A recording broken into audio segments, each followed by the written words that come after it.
Also here tonight, Ben Shapiro, author of The Right Side of History, which many people say was better than my book. I just don't agree with them, but I'll just let that stand. All right, Ben Shapiro, you've been watching this case develop.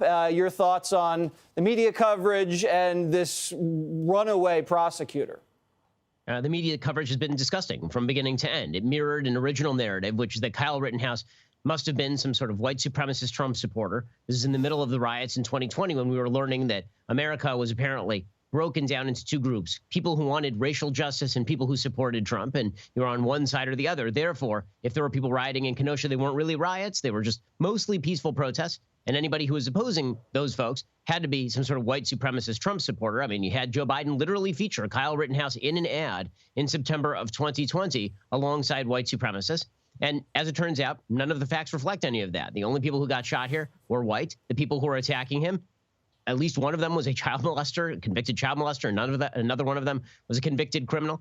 And all three of the people who were shot by Kyle Rittenhouse were in the process of attacking him by all witness, forensic, and video evidence. So the media completely botched this one. And it is just once more a reinforcement of the fact that the media are a bunch of lying hacks who do Democratic Party propaganda for a living. I couldn't agree more. You mentioned, I guess it was too complex for the media to wrap their head around the fact that there are white Americans who want racial justice in this country, want the laws followed, want police to conduct themselves honorably, but also don't want their own hometowns looted and ransacked, and they couldn't really process that. So what they did, as you mentioned, they take a convicted pedophile, a lying communist, a guy who slapped his own grandmother with an open hand, and they made these guys into heroes. What does that say to you about the press in this country where those guys are the heroes in their plot line?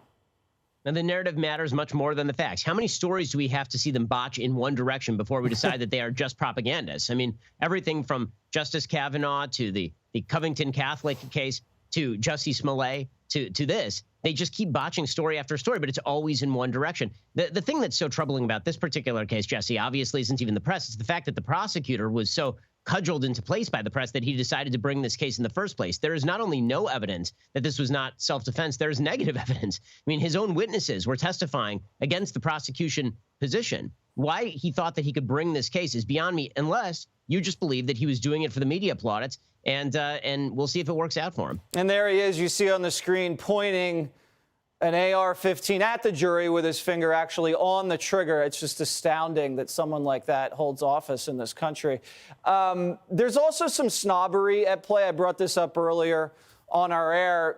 The press doesn't think Kenosha as a Midwestern town is worthy of protecting. They don't think Kyle Rittenhouse should be out there protecting some stupid, car dealership. This is flyover country.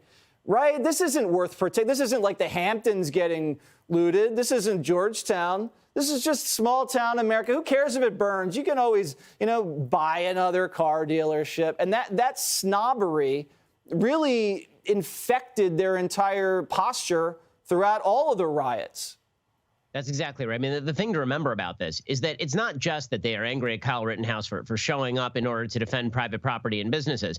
They're angry that the cops were there. Yeah. What led all of this off in Kenosha, Wisconsin in the first place is the fact that they decided to malign innocent cops. They suggested that Jacob Blake was shot unjustifiably by a white police officer on the basis of race, when it turned out that Jacob Blake had an arrest warrant out for him for alleged third-degree felonious sexual assault. Yep. And then he refused to hand himself over to the cops and was carrying a knife at the time and got himself shot in the process.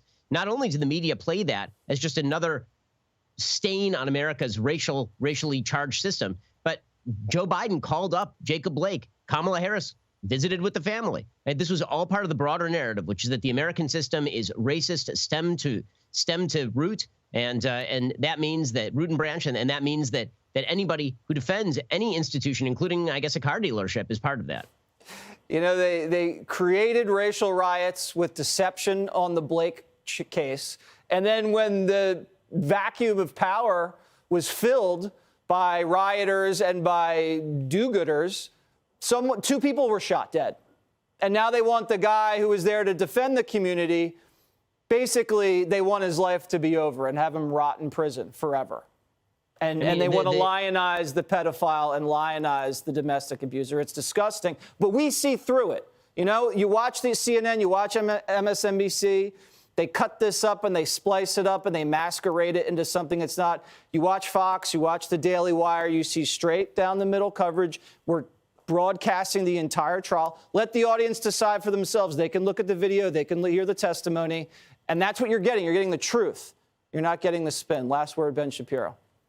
You know, I always tend to attribute to stupidity rather than malice when I can, but it is impossible to watch the media coverage and the prosecutor in this case and not think that this is malice rather than stupidity.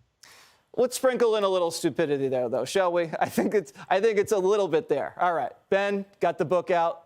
Good stuff. Thank you. Hey, Sean Hannity here. Hey, click here to subscribe to Fox News YouTube page and catch our hottest interviews and most compelling analysis. You will not get it anywhere else.